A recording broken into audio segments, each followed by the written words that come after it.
নমস্কার বন্ধুরা, chef Shrabani daily vlog চ্যানেলের পক্ষ থেকে সবাইকে স্বাগত জানিয়ে আজ আপনাদের সাথে আবার একটা রেসিপি শেয়ার করতে চলেছি।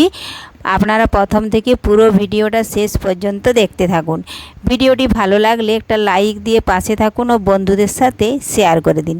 চলুন তাহলে শুরু করি। তো দেখুন বন্ধুরা, আজকে একাদশী স্পেশাল নিরামিষ কুমড়োর ঝাল বানাবো। তার জন্য বরবটি, আলু, গাজর আলাদা কেটেছি আর কুমড়ো আলাদা কেটে ভালোভাবে ধুয়ে নিয়েছি। এখন গ্যাস ধরিয়ে কড়াই বসিয়ে দিয়েছি। পরিমাণ মতো দিলাম সাদা তেল। তেল ভালোভাবে একটু গরম করে নিচ্ছি। তার আগে যদি কোনো বন্ধু আমার চ্যানেলে নতুন হয়ে থাকেন, চ্যানেলটি সাবস্ক্রাইব করে বেল আইকন হলে সেট করে দিন সবার প্রথমে আমার রেসিপি পেতে। তো দেখুন বন্ধুরা, তেল ভালোভাবে গরম হয়ে গেছে। এখন আমি তেলের মধ্যে ফোড়নে দিয়ে দিচ্ছি 5 ফোড়ন ও গোটা জিরে।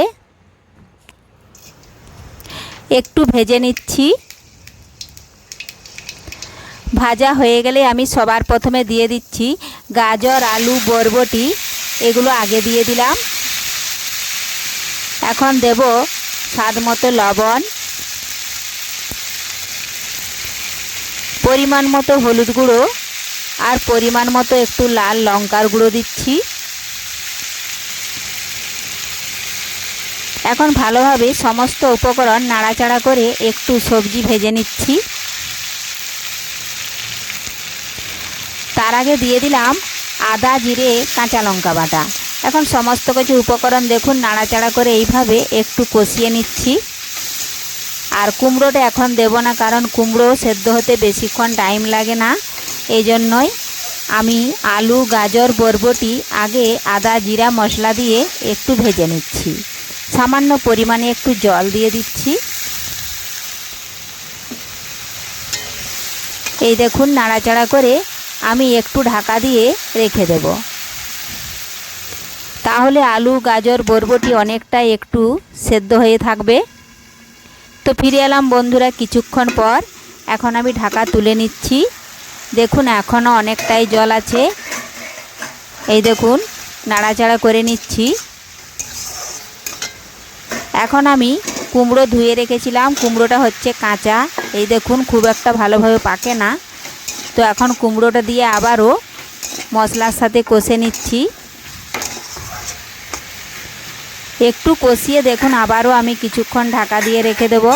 তাহলে কিন্তু সব কিছু একসাথে অনেকটাই সেদ্ধ হয়ে যাবে। ফিরে এলাম কিছুক্ষণ পর। তো দেখুন বন্ধুরা, জল কিন্তু শুকিয়ে গেছে। আমি কিছুক্ষণ নাড়াচাড়া করে রান্না করে নিচ্ছি। তাহলে সবজি থেকে কাঁচা গন্ধ চলে যাবে আর মশলারও কাঁচা গন্ধ চলে যাবে। এই দেখুন কিছুক্ষণ ভেজে নিয়ে এখন আমি এর মধ্যে পরিমাণ মতো জল দিয়ে দেব, কারণ সবজি অনেকটাই সেদ্ধ হয়ে গেছে। খুব একটা জল দেব না, একটু জল দিলাম। যেটুকু সবজি সেদ্ধ হতে বাকি আছে সেটাও কিন্তু ভালোভাবে সেদ্ধ হয়ে যাবে। এই দেখুন জল দিয়ে আমি আবারও কিছুক্ষণ ঢাকা দিয়ে রেখে দেব।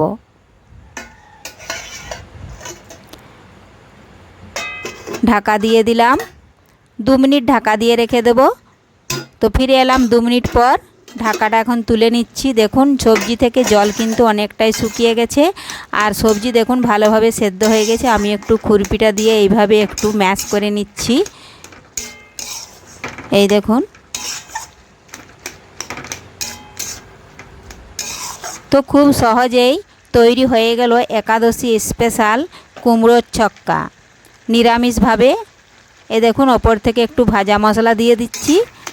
এটাও ভালোভাবে নাড়াচাড়া করে মিশিয়ে নেব।